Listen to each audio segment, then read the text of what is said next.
అమరావతిలో కలెక్టర్ల కాన్ఫరెన్స్ మొదలైంది. 2 రోజుల పాటు ఈ సమావేశం నిర్వహించనున్నారు. అభివృద్ధి, సంక్షేమం, గ్రోత్ ఇండికేటర్స్ పై సీఎం చంద్రబాబు నాయుడు సమీక్ష చేస్తున్నారు. అభివృద్ధి, సంక్షేమ కార్యక్రమాల అమలులో పురోగతిపై చర్చిస్తున్నారు. అలాగే స్వర్ణ ఆంధ్ర 10 సూత్రాలు, జిల్లావారీగా జీఎస్డీపీ గ్రోత్, పెట్టుబడులు, ఫైల్ క్లియరెన్స్ పై చర్చించబోతున్నారు. బెస్ట్ ప్రాక్టీస్ పై తొలి రోజు 4 జిల్లాల కలెక్టర్స్ ప్రెజెంటేషన్ ఇవ్వనున్నారు. రెండో రోజు సమజీవని, సమ్మర్ యాక్షన్ ప్లాన్, సూపర్ 6, సంక్షేమం, ఆదాయ అర్జన శాఖలపై సీఎం దిశానిర్దేశం చేయనున్నారు. శాంతి భద్రతలపై సీఎం చంద్రబాబు నాయుడు సమీక్షించనున్నారు.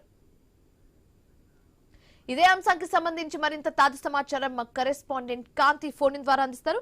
కాంతి, అమరావతిలో కలెక్టర్స్ కాన్ఫరెన్స్ మొదలైనట్లుగా తెలుస్తుంది. అయితే ఈ కాన్ఫరెన్స్ లో ఎలాంటి అంశాలకు సంబంధించి ప్రధానంగా చర్చించే అవకాశాలు ఎక్కువగా ఉన్నాయి?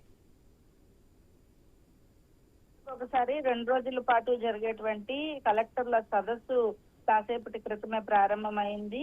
గత కలెక్టర్ల కాన్ఫరెన్స్ లో తీసుకున్నటువంటి నిర్ణయాలు ఏ మేరకు అభివృద్ధి, సంక్షేమ కార్యక్రమాలు అమలు చేశారు, వచ్చే 2 నెలల్లో జిల్లాల్లో చేపట్టాల్సినటువంటి అభివృద్ధి కార్యక్రమాల పైన చర్చిస్తున్నారు. అయితే ఈ ఆఫీస్ నిర్వహణ, ఫైళ్ల పరిష్కారం, సంక్షేమ కార్యక్రమాలపై ప్రజల సంతృప్తి ఎలా ఉంది అనే దానిపైన మొదటి రోజు ప్రధానంగా చర్చిస్తారు. ఇక రెండవ రోజులో శాంతి భద్రతల పైన సమీక్ష అయితే నిర్వహిస్తారు. అయితే ముఖ్యంగా మొదటి రోజు సిసిఎల్ఏ ప్రసంగంతో ప్రస్తుతం కలెక్టర్ల కాన్ఫరెన్స్ అయితే ప్రారంభం అవుతుంది. అయితే సిఎస్ రెవెన్యూ మినిస్టర్ తో పాటు డిప్యూటీ సీఎం చంద్రబాబు నాయుడు కలెక్టర్ల కాన్ఫరెన్స్ లో ప్రభుత్వ ప్రాధాన్యతలను వివరిస్తారు. తర్వాత విజన్ 2047 లో భాగంగా పేదరిక నిర్మూలనతో పాటు జనాభా నిర్వహణ, నీటి భద్రత, వ్యవసాయ సాంకేతికతో పాటు లాజిస్టిక్స్, తక్కువ ధరలకు ఇంధన, విద్యుత్, స్వచ్ఛాంధ్ర, అలాగే డిప్ టెక్ ఉత్పాదక వంటి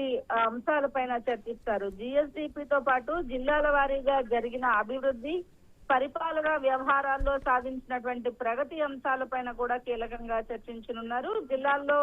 పలు జిల్లాల కలెక్టర్ సాధించినటువంటి విజయాల పైన ప్రజెంటేషన్ కూడా ఈ కలెక్టర్ల కాన్ఫరెన్స్ లో ఉండబోతోంది.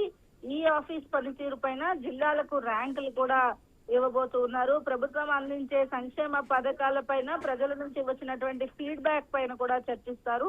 రాష్ట్రంలో ఇప్పటి వరకు చేసుకున్నటువంటి ఒప్పందాలు, వచ్చిన పెట్టుబడులతో పాటు వాటిని గ్రౌండింగ్ ఎంతవరకు చేశారు అనే అంశాలపైన కూడా ఈ కలెక్టర్ల కాన్ఫరెన్స్ లో చర్చిస్తారు. ఇక రేపు రెండవ రోజు సంజీవని ప్రాజెక్టు, వేసవి ప్రణాళికలతో పైన వైద్య ఆరోగ్య శాఖ అధికారులు ఒక ప్రెజెంటేషన్ ఇస్తారు. సూపర్ 6 పథకాల అమలు పనితీరు పైన కూడా చర్చిస్తారు. జిల్లాల వారీగా ర్యాంకులు, విద్యాశాఖ పైన చర్చ రెండవ రోజు జరుగుతుంది. ఇక కలెక్టర్ల సదస్సులో ఆఖరిగా జరిగేటువంటి రాష్ట్రంలో జరిగేటువంటి శాంతి భద్రతల పైన సీఎం చంద్రబాబు, డీజీపీ, ఆయా జిల్లాల ఎస్పీలు కలెక్టర్లతోటి ప్రత్యేకంగా కాన్ఫరెన్స్ నిర్వహిస్తారు. రేపు మధ్యాహ్నం ఈ ఎస్పీలు, డీజీపీ తోటి జరిగేటువంటి శాంతి భద్రతల పైన సమీక్ష తర్వాత 2 రోజుల కలెక్టర్ల సమావేశం ముగుస్తుంది. శివాని. Thank you Kanthi.